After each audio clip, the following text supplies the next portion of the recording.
There we go. Almost forgot to send the tweet for this short stream today. I guess we can turn the game on. It's probably worthwhile to talk about it while the game is on. That makes sense to me. I might honestly even start a little early because I kind of just want to get this over with. We'll see.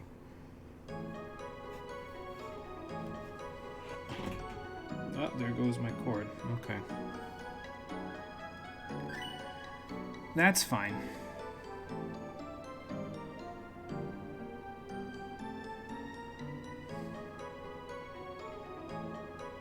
I'm testing a new setup for when we play actual PC games right now. First impression, it's a little cramped.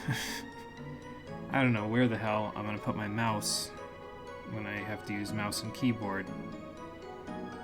It's gonna be even more cramped, which means my voice is gonna be even more not as audible when it happens. So that'll be great. But, well, it's a problem for a future me to solve, I guess. Excuse me, or ignore it and then just deal with it when we get there, which is, you know, not usually a healthy way to solve problems, but hey, sometimes it's how we solve problems, right?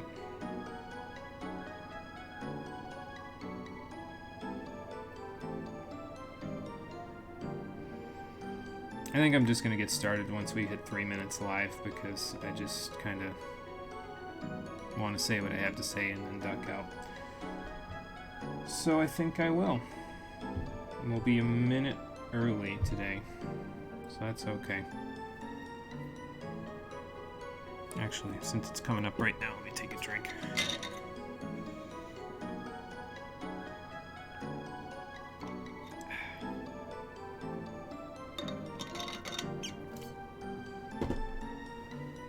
Gotta wash that later. Okay. Let's just boot this up. Because it feels weird to be like, hey, I want to talk about this, but at the same time, the game's not on the screen, so let's just do that. And believe me when I tell you, I'm as surprised as all of you might be. I'm not great there, ma'am. I'm as surprised as all of you might be that I'm back to this, considering the fact that I wasn't very happy with it last time, but I need a little bit more time to beat Devil May Cry 5, and I want to get my thoughts out on this game anyway, because just sending it all to you in a Google document feels like breaking up with a girlfriend by text message. It's just, it doesn't feel right to me. So I'm going to aerate that stuff today. How you doing, everybody? Welcome back to Threads of Fate, the stream edition. Today's episode will be the Cutoff episode. If you watched episode number 5A, this is episode 5B now, so this is like the complimentary part. You may have seen that I had a bit of a breakdown. I got a little heated at the end of that episode and stopped playing this.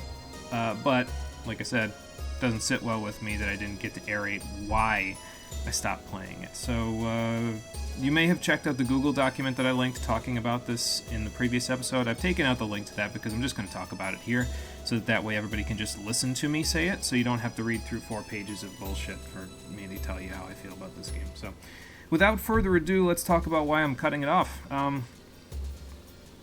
It's the gameplay. The end. Yeah, the gameplay mechanics in this game just, they don't really vibe with me very well. There's good visual humor in the cutscenes, the music is good, the story is fine, I guess. I don't really feel like I need to get into any of those things because it's like, the brunt of the problems for me are in the gameplay department. It's kind of shallow in my opinion, lacks identity, and lacks challenge. To read directly out of the Google document, it says, and I quote, "It's a hodgepodge of mechanics all thrown together without thinking about how they could be used coherently. I am an articulate son of a bitch when I am angry, apparently." But let's talk about why I don't feel like the gameplay mechanics are put together well. So, it applies to the dungeons and to the magic. So let's talk about the dungeons first, because that's a little bit easier. You have dungeons in this game, and they have mechanics on them, and oftentimes those mechanics exist for maybe one screen and then they're gone. You have a screen where you have to jump across platforms in lava. You have a screen where you have to find keys in small rooms by beating up enemies, and then you go back to a large room that lets you... It's kind of a little bit of a... not really a maze, but you have to go find the keys, and then you have to come back and go from there. But the point I'm making here is that it's not like... The mechanics themselves aren't, like, recurring in a way, you know? It's, It exists for one screen and then it's gone, and that's basically the gist of it. And it doesn't really sit well with me because a lot of the ideas for mechanics in the dungeons aren't inherently bad. I think some of them you could design an entire dungeon around them, but yeah, it just feels like in some ways the dungeons lack identity because of the fact that there's just new mechanic and then new mechanic and then new mechanic and then new mechanic, and just that would be fine to me if it wasn't for the fact that it feels like in a way that doesn't make the game feel coherent from a gameplay perspective. There are certain things that you need to do to make a game feel coherent, especially a game of this caliber that's designed for more of a younger audience. We'll get to that, believe me, we will. But it just, I don't know, in most cases for me it doesn't feel coherent. It's just kind of feels like the dungeons are just hacked in there without really thinking about why the screens exist. Where the dungeons work the best is when they have you engage with the magic system to solve puzzles. So, like, let's go back to Gamol Forest. As much as I don't like that dungeon because there's literally no way to know where you're going because the levers seem to reset when you leave the screen, and you just basically have to figure out the order by hitting them at random. As much as I'm not a big fan of that dungeon, the windmills that you use wind magic on in order to move the lifts is a good idea. It's a good mechanic for a dungeon. Let's go back to Raging Mountain as well. So there's a screen there where you are fighting a buffeting wind all the way across the area before you go fight Wyloth. And the windmills, I guess, are less of an example, because mostly what that does is it forces you to engage with the switch magic system, which I don't think I can do here in town. No, I can't. Okay, so there's a whole button dedicated to switching magic. So when you have the players forced to engage with switching magic because you have a whole button dedicated to it, that's where I think the dungeon mechanics work the best. Because you're having them solve puzzles, you're having them do other things besides just running through while slamming their face against whichever spell tickles their fancy. In my case, it was raindrops. It might be something else for somebody else, but the point is that a lot of the spells end up feeling like a first-order strategy. When you have dungeon mechanics that allow the player to actually directly engage with the spell switching, it makes the spell switching feel like it actually has a place in the game. And it makes the dungeons feel coherent because it feels like the dungeons and the magic interact well. Marie, I saw your comment. Sorry, I'm on a tangent, so I apologize for not saying hello. We won't be here very long, so I'm just trying to kind of get it out of the way. Apologize, but yeah. So I'm just kind of rereading through the Google document and summarizing my thoughts. So, yeah, and actually, I want to talk a little bit more about Raging Mountain specifically, because that screen with the buffeting wind and Wyloth is probably the best screen in the game from a coherent dungeon perspective, because that is a mechanic in the boss fight with Wyloth. He actually has whirlwinds that he uses in the boss fight that fling you all over the place and deal damage when you step in them. And that's good, because it's something the player is already primed for. If the dungeon has a mechanic that the boss then uses afterwards, like let's say, for example, and this is how I would redesign the dungeons to make them feel more coherent. Let's say, for example, every screen on Raging Mountain included some variation of a mechanic that Wyloth uses in his boss fight. There's a room that breathes fire at you, there's a room that buffets you with the wind, there's a room that, what was the other one? There was one in the document, or I did a hypothetical thing. He does a charge attack that he uses on you that you have to get out of the way of, so maybe there's a screen in Raging Mountain where the enemies dive bomb you at set intervals and you have to avoid them by timing your jumps correctly or something to that effect. So you have these mechanics now that are on each of the screens in the area that the boss then uses immediately after that. So what happens when you do something like this is it makes the dungeon feel coherent, because every mechanic that the boss then uses in the aftermath at the end of the dungeon, you already kind of were primed for because you learned about them one at a time in a controlled environment, so now you know how to avoid them. Why does this work with kids especially? Because now kids are primed and they say, okay, so this was a mechanic, this is a mechanic, this is a mechanic.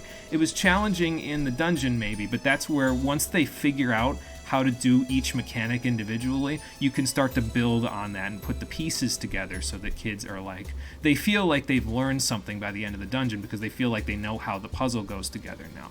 You have all these mechanics that you learned one at a time, and then all the mechanics at once, but they've already learned all of them, and they've been primed for all of them, so they can learn them from that. I just skipped a little bit in the Google documents, so let's go back because now we got to talk about the magic system.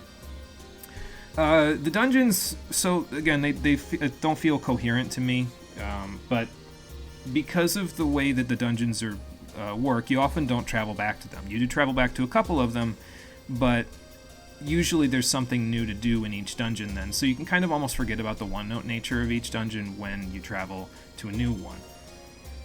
The magic system doesn't have that luxury because you interact with it throughout the game. There's an entire button on the controller. Again, this is a huge sticking point for me, where the sole function is to switch magic, and the magic system gets almost no story-based anything. Now, I wouldn't expect Mint to be the kind of person to explain to me how the magic of Threads of Fate works, but you could just as easily add some other NPC that does that, so that's not really a counterpoint. But it feels like you have all this magic in the game. None of them get an explanation as to where they came from, why they're here, anything like that. And I mean, I guess it's fine. I mean, will kids really pay attention to that? It depends on their attention span. I don't know. I think I would as a kid, but it's been, 20 years since I was a kid, so I don't really know. There's 8 elements in the game, and there are 6 different ways to use each of those elements. You have, normal, wide, circle, super, hyper, and something else that I'm forgetting. There's a reason why I'm forgetting all of these different things, because it's an impressive number, right? That's a lot of different ways to interact with the magic of the game. There's a bunch of different mechanics, and it feels like they kind of felt like they liked a lot of these elements and different ways you can interact with them, so they wanted to include all of them.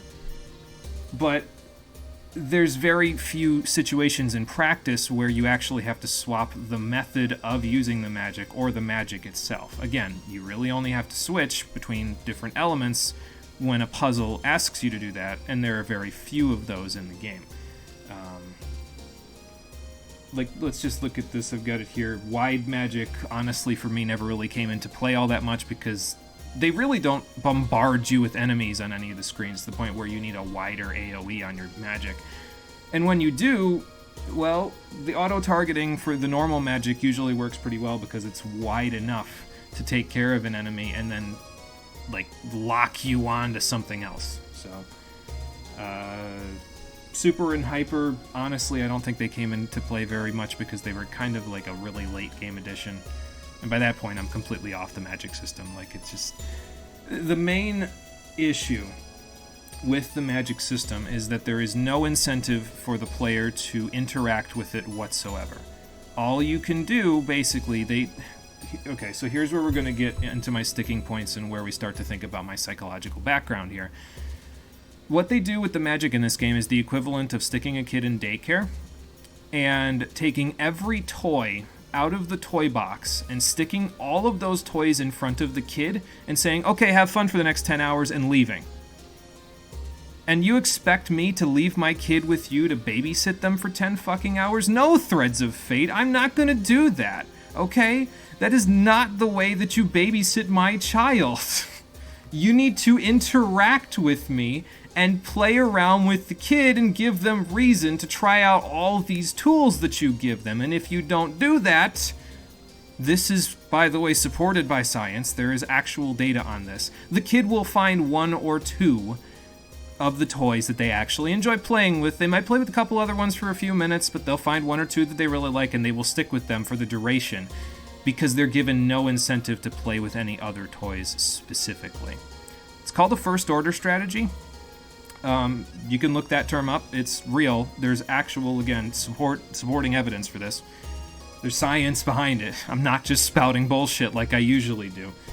And that's the problem, right? Is that I ended up using a first order strategy while playing the game. I just used the raindrop spell once we got it because it killed almost every single thing in the game, and anything it couldn't kill, I could kill with my drop kick when I was... It's actually not a drop kick, it's a jump kick. I could kill them with the kick, basically, or just the chakram swings. So, you need to balance your magic system better. Not just to give the player incentive to use them, but so that I can't just pick an element and steamroll everything. Now, you could make the argument this game is for kids, so you don't want to make it too difficult, and that's fine. You don't have to make it too difficult, but you need to find other ways of incentivizing the player to use all of this stuff if you're not going to make the game difficult. Again, I think it was done best when they had puzzle elements that they used the different mechanics for. So you use the wind to power windmills, something like that. You use the dark magic to break boulders, stuff like that. Honestly, I think this problem could be very easily fixed. It's what you do. So I already explained what you can do to dungeon mechanics in order to have the dungeons feel more coherent. Let's look back at the volcano dungeon. The obvious choice of an element you're going to use in a volcano dungeon is a water element, so I would be using raindrops right there. It's effective for fighting fire elemental monsters. But what that means is that from a design perspective, you need to look back and say, okay, we have a dungeon where water is super effective against almost everything. That means we need a dungeon where water is almost completely ineffective against everything as well to counterbalance that, so the player is forced to not use water, and if they do, they're going to have a really bad time of it. You want to encourage the player to play around with all the tools. How do you do that? Well, it might sound cruel to say, well, you're going to have a bad time if you use water in this water dungeon, but okay, listen, kids aren't stupid. They won't use water in a water dungeon and expect to get by unless they're doing it to fuck with somebody, okay? So you need to balance it out. You have a fire dungeon, you need a water dungeon. The water dungeon needs to balance it out by not allowing you to use water to kill everything. So the enemies in that case, I have it here listed where enemies would take either no damage from raindrops, absorb it, basically something that discourages the player from, I'm quoting now directly from the document, slamming their face against the raindrop spell for the entire game is what you don't want them to do. So, yeah. But let's say maybe fire magic works well in that other dungeon, the water dungeon, to compensate, or something to that variation, you know. There's a give and take with the magic system, then it encourages you to use the switch magic button. I would completely cut out the variations on the magic. Like, entirely. Just get rid of it. It is not necessary in any way, shape, or form. The circle, the wide, the super, the hyper, all that shit, cut it.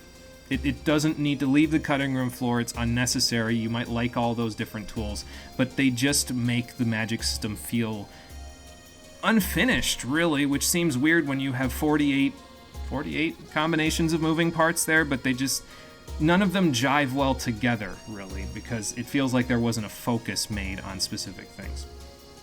And I'll do it right from the document again. Let's go a step further than just saying, okay, so use water in the fire dungeon. Like, duh, sure, of course, but let's make the players, encourage them to use the spells more than just that. Let's retool some of the spells. The example I have here, again, let's go back to Raging Mountain, because it's probably one of the best dungeons in the game in my consideration from a design perspective. Let's say it's a volcano, so there's updrafts, right? So there's lava and there's heat updrafts that allow you to platform to new heights. So in order to allow you to jump high enough to get to some of these heights, let's give the player, retool the wind magic in the game to give the player wind magic, and it turns into a double jump. So you jump normally, once you can jump.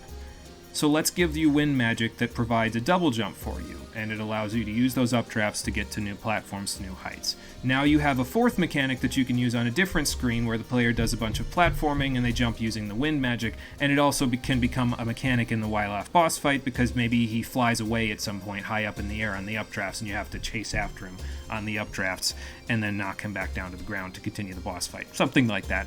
Again, it can be retooled however you want. The point is you're kind of just using the magic that you have, and you're encouraging the player to switch to it.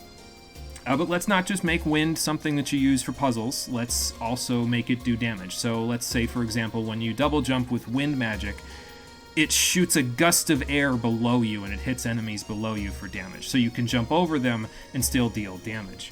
And then let's say we're still retooling water. I'm using water and wind as examples. We've got the raindrop spell. It works fine how it is. So let's say you can use that to damage enemies, but you can also use it to put out fires. And there's fires in some of the dungeons. And then you kind of, not only do you have a mechanic, you split the elements so that they serve two functions each. Now they serve a function for damaging enemies, and they serve a function for puzzle solving. You don't need all the extra stuff, just do those two things for the 8 elements, then it's 16 things. You don't have to worry too much about that part, but knowing all of those tools that you have there, you can design the dungeons around the tools that you now have. You don't have to think about the fact that we can't design like hardly any of the mechanics in this dungeon around specific elements because they have so many different ways of interacting with them. One might not work like the other. With wind, it works okay. With the fire, it works okay on that one and only screen that has ice blocks. And that's the problem again, right? Is that it's on one and only screen often when there's puzzle solving with it. And again, all of this stuff is just off the top of my head, how I would say I would fix it from a design perspective. It probably would take tweaking and playtesting to make it so it doesn't feel janky. But in our hypothetical situation, your magic has identity. It has two specific functions, one's for fighting, one's for puzzle solving, and the player is encouraged to switch between them depending on what their needs are within the dungeon. It's okay to design a dungeon linearly like that. It doesn't have to be something that's completely freeform, that is where their interaction with the elements is absent because you don't know necessarily that the player will interact with it. Again, a situation you have here, mechanically speaking, is you have a situation where the player will maybe pick 1 or 2 spells. In the current design choices that you've made, they'll pick 1 or 2 spells and that's it. You don't want them to do that. You designed 48 spells. You want them to use 48 spells. That's a hell of a lot of spells for a player to sift through. So you're going to discourage them just by decision paralysis in that case. But yeah, so basically don't throw your toys on the floor in front of the kid and just expect those to work. You can't just throw mechanics into a video game and expect kids to be like, yeah, I used all the magic in Threads of Fate. Because for most kids, that's not how it's going to work. Most kids are going to look at that and say, I like this, and then roll with it. And it's fine that the game allows them to do that. That's okay. It just means that the rest of the game from a mechanical perspective doesn't feel finished, I suppose. It feels incoherent and like it lacks an identity. It feels like you're being an irresponsible parent. There you go. That's the bottom line here. Threads of Fate's mechanics make me feel like an irresponsible parent. And if I feel that way about my kids, if I'm going to put my kids in front of the screen and expect them to play this fucking game for 10 hours, if I feel like an irresponsible parent with that, that is not grounds for me to keep them in front of that. I will just literally take this out of the PlayStation and stick Mega Man X4 in there because they will have a far better time with that. Okay? Now, okay, Squaresoft, I'm going to be real with you. If the story in this game was super good and the music in this game was super good, I could probably give the mechanics a pass. I probably would have stopped playing after Min's playthrough if the story was, good enough for me to give it a pass and the music was good enough for me to give it a pass. And I don't want to disparage the game where it does well. The music's good.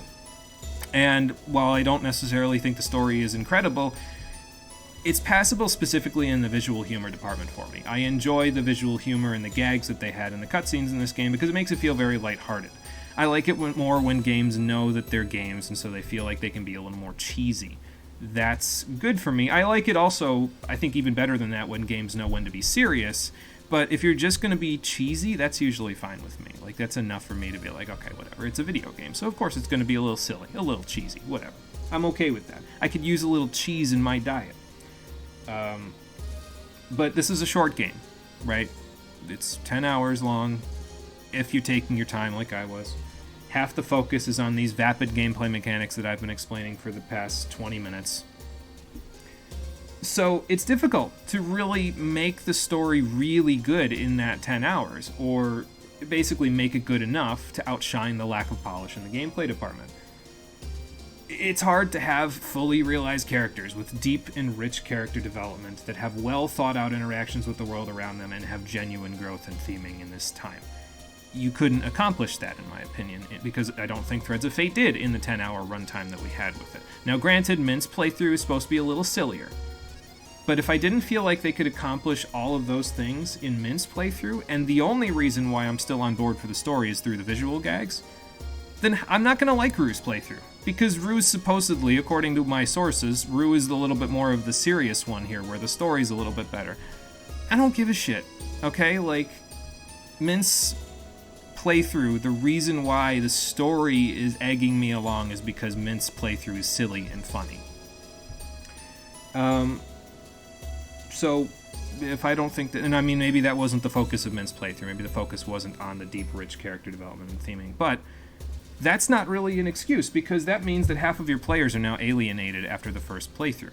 If half of your players play Mint first, and half your players play Rue first, and players don't get what they want out of the story, they're not going to go to Rue's playthrough and say, okay, I'll play this because the story will be better. I mean, they might, but I don't think you can rely on that being the saving grace, saying, okay, so now Rue's playthrough will salvage the shortcomings that we had in this one. You shouldn't have one story salvage the shortcomings of another. They should be complete thoughts, coherently, by themselves. Okay? It's not okay when you try to salvage one with the other, because then it feels like one has to lift too much weight then, right? It feels like one has to carry the other one on its back, and that's just not okay. Would I play the game again and finish it this time? I'm going to read directly from the document, because I thought this part was pretty good as almost a concluding thing.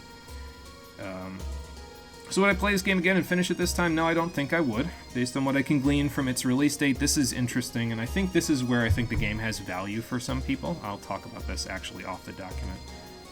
Yeah, it's something you can't rely on.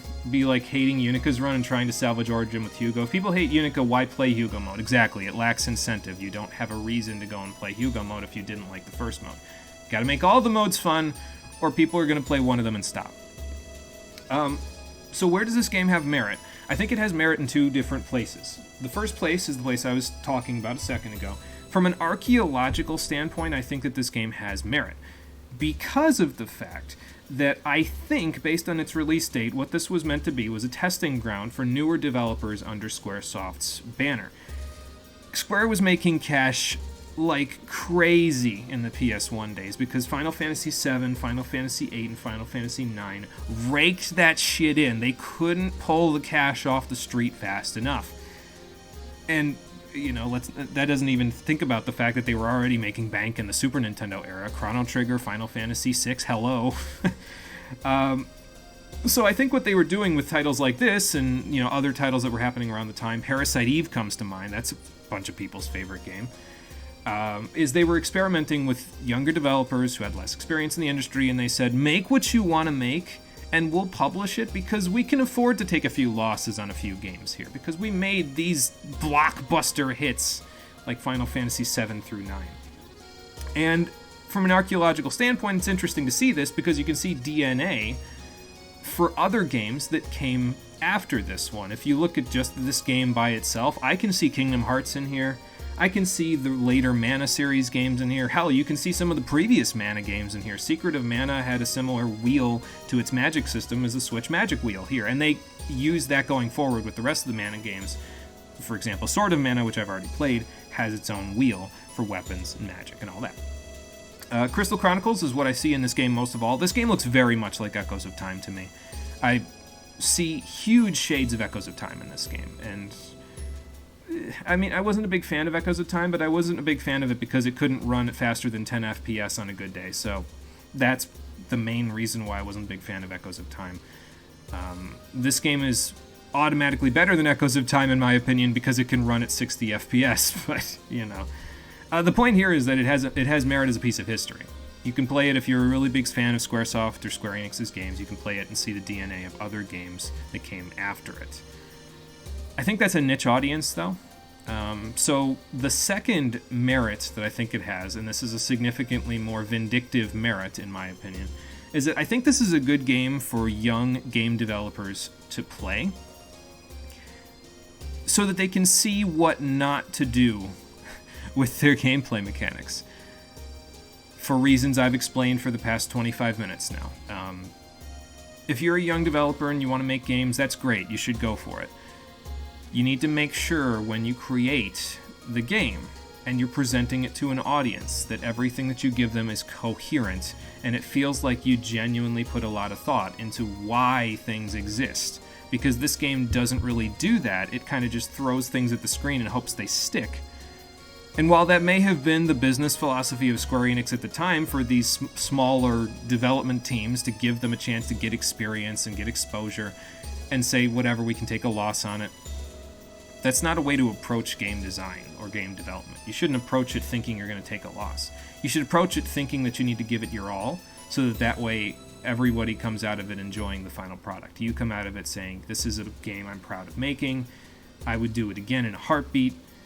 Maybe the developers for this game say that.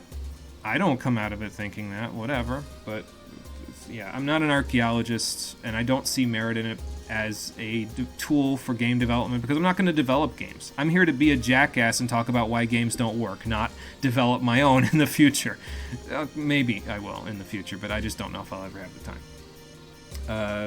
Yeah, it feels like a lot of Threads of Fate shouldn't have left the cutting room floor, especially from a mechanical perspective for me.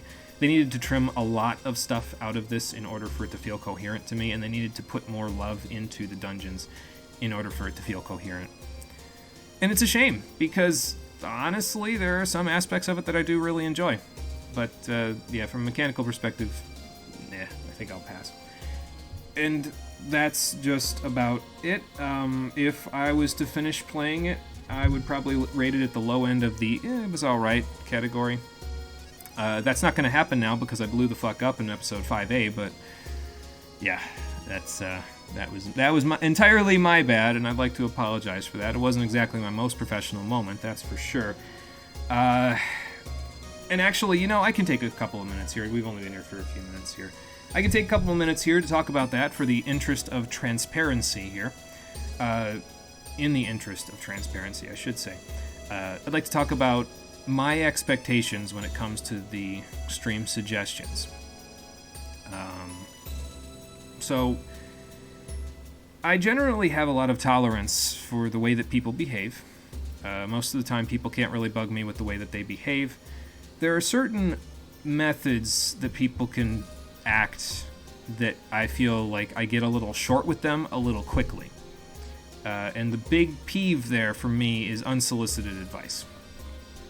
So, when I am taking stream suggestions, I want to tell you what my expectations are so that way everybody kind of understands this. And I'll repeat this in an update video coming forward, just so that way everybody knows. But for the sake of transparency, when I take suggestions from people, I am glad to take my free time, take my escapism time, and play the games that everybody suggests, because I don't know every game under the sun. I'm not going to play every game under the sun, so I need to broaden my horizons a little bit, and I'm okay with that. When you suggest a game to me, as an expectation, I expect that you can suggest what I play, not how I play the game. When I play a game, I don't have a plan, I don't have a script, unless it's a game I've played before, in which case I usually have notes for myself. But when I play a game blind first time, I don't have a plan when I go into it. I just kind of play it and feel it out, and whatever feels right, that's what feels right. Generally speaking, though, I don't collect things in games that I don't feel like will serve me any more purpose than the things that I already have.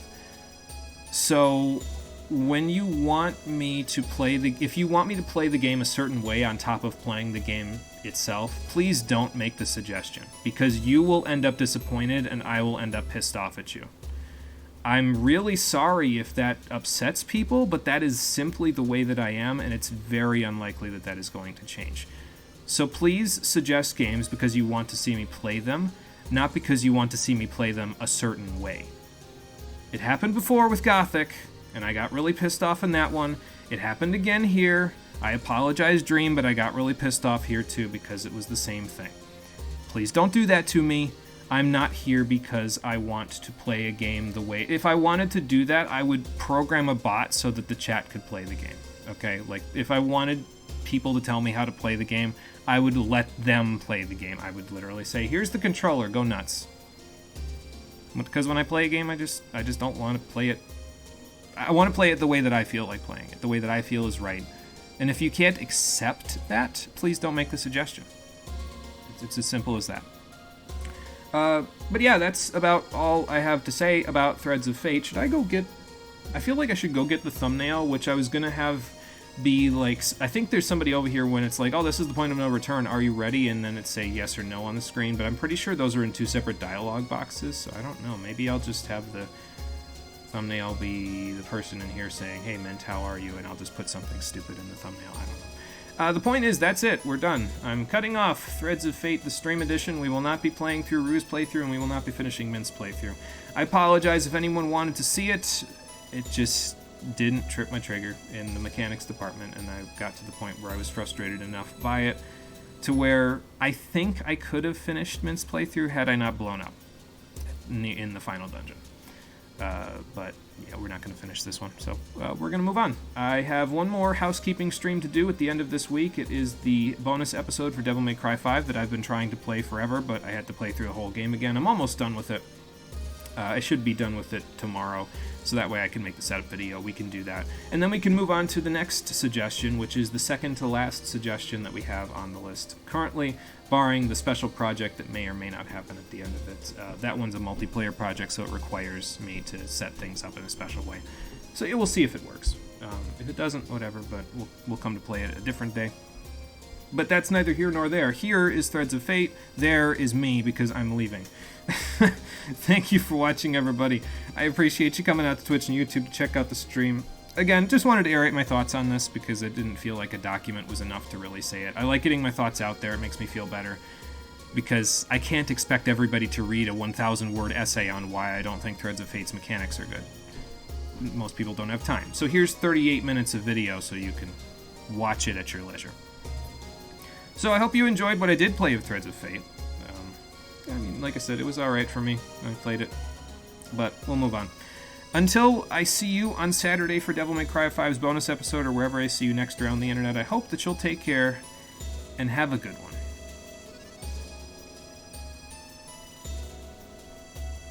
You know, it also kind of reminds me of Gen 6 of Pokemon, the music in the background for the town here. It's kind of funny.